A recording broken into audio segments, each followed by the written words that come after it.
Assalamualaikum warahmatullahi wabarakatuh. Halo teman-teman, perkenalkan nama saya Pita Anjarwati dengan NIM 121251133, program studi akuntansi Fakultas Ekonomi Bisnis dan Ilmu Sosial.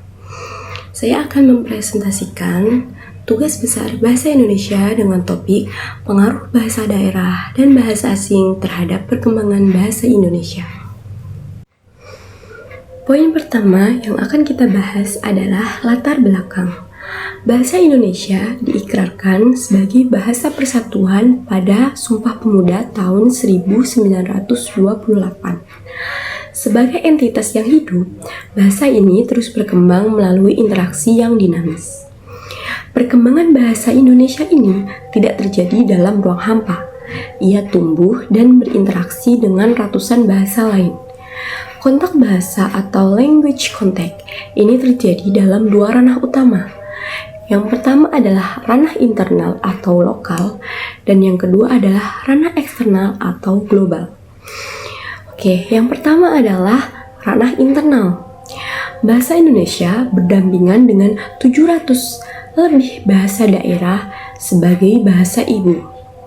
Kemudian dalam ranah eksternal, arus globalisasi membawa pengaruh bahasa asing atau Inggris sebagai jendela iptek. Selanjutnya adalah masalah dan tujuan penelitian. Rumusan masalah.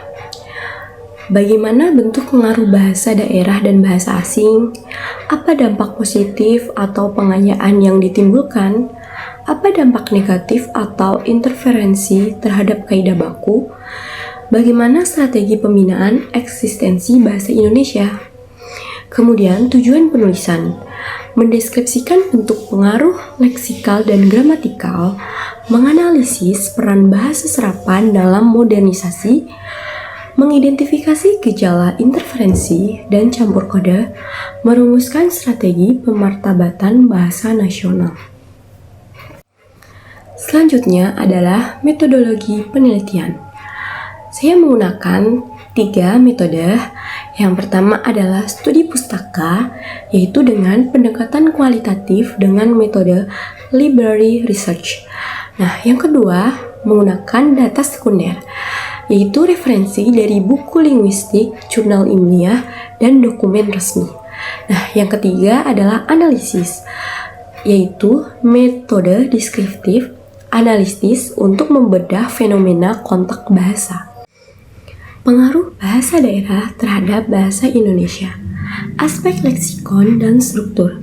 Bahasa daerah menjadi sumber utama pengayaan kosakata budaya dan kuliner yang tidak dimiliki bahasa asing. Yang pertama adalah pengaruh dalam aspek leksikon atau kosakata. Bahasa daerah menjadi sumber utama pengayaan leksikon bahasa Indonesia, terutama untuk istilah budaya, sosial, dan kuliner. Contohnya adalah seperti kata ngabuburit dalam bahasa Sunda, gawai dalam bahasa Jawa, randai dalam bahasa Minang. Yang kedua adalah pengaruh dalam aspek fonologi atau tata bunyi. Intervensi logat atau aksen kedaerahan dalam pelafalan formal. Penutur cenderung membawa sistem pelafalan bahasa daerah ke dalam bahasa Indonesia. Yang ketiga adalah pengaruh dalam aspek sintaksis atau tata kalimat. Pola kalimat yang terpengaruh struktur bahasa daerah. Nah, itu misalnya susunan DM atau MD. Maksudnya diterangkan atau menerangkan. Selanjutnya adalah pengaruh bahasa asing terhadap bahasa Indonesia. Didorong oleh kebutuhan modernisasi sains dan teknologi, bahasa asing, terutama bahasa Inggris, mengisi kekosongan istilah teknis. Yang pertama adalah pengaruh dalam aspek leksikon atau kosakata. Penyerapan untuk mengisi kekosongan istilah atau adopsi konsep ilmiah. Contohnya adalah download, terus acknowledge, terus marketing, dan lain sebagainya. Yang kedua adalah pengaruh dalam aspek fonologi atau tata bunyi. Pengenalan fonem baru. Jadi sistem fonologi bahasa Indonesia diperluas dengan menerima fonem-fonem asing atau tata bunyi asing. Contohnya adalah F seperti vektor, V seperti variasi, dan Z seperti zaman.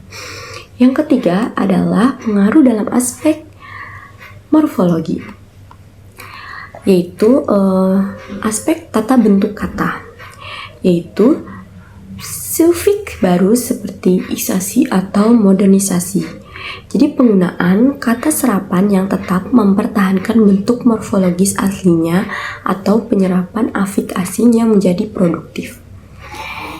Contohnya seperti modernisasi. Selanjutnya adalah dampak positif, pengayaan dan modernisasi.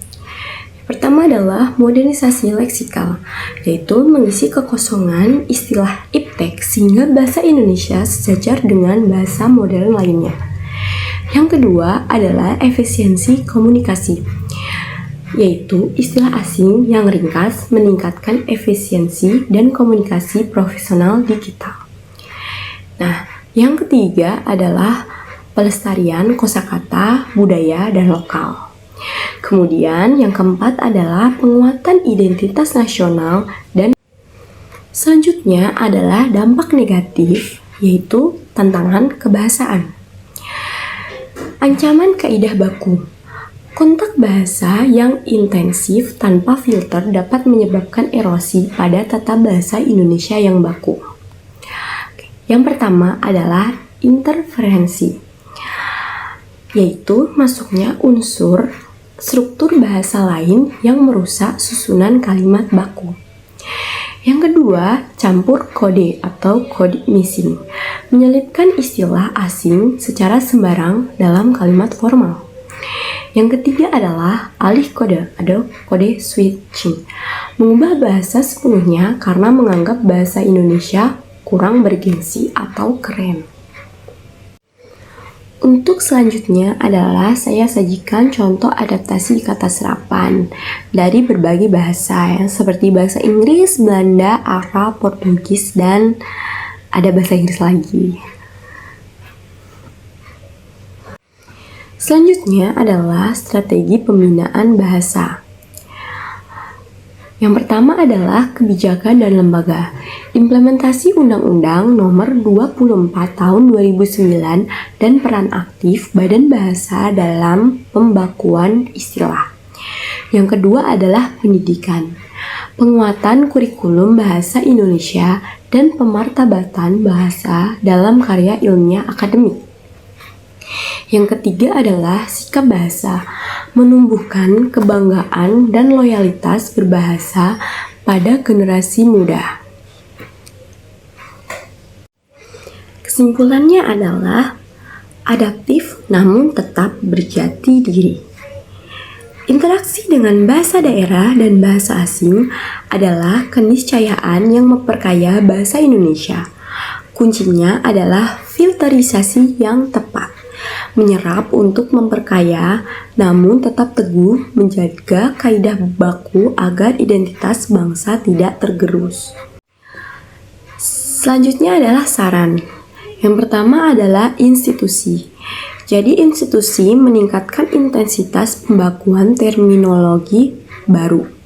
Yang kedua, pendidik menanamkan kesadaran linguistik dan sikap profesional. Yang ketiga, masyarakat mengutamakan bahasa Indonesia di ruang publik tanpa menjadi. Cukup sekian presentasi dari saya. Sebelum saya tutup, saya ingin mengucapkan terima kasih kepada dosen pengampu mata kuliah Bahasa Indonesia, Bapak Mukirianto, SPD MPD, yang telah membimbing saya selama 1 semester ini dan banyak memberikan ilmu pengetahuan yang sangat berguna bagi saya di kehidupan berikutnya. Dan juga kepada teman-teman semuanya yang sudah menyaksikan dan mendengarkan presentasi saya kali ini. Apabila ada salah kata, saya ingin mengucapkan minta maaf yang sebesar-besarnya. Dan saya akhiri. Wassalamualaikum warahmatullahi wabarakatuh.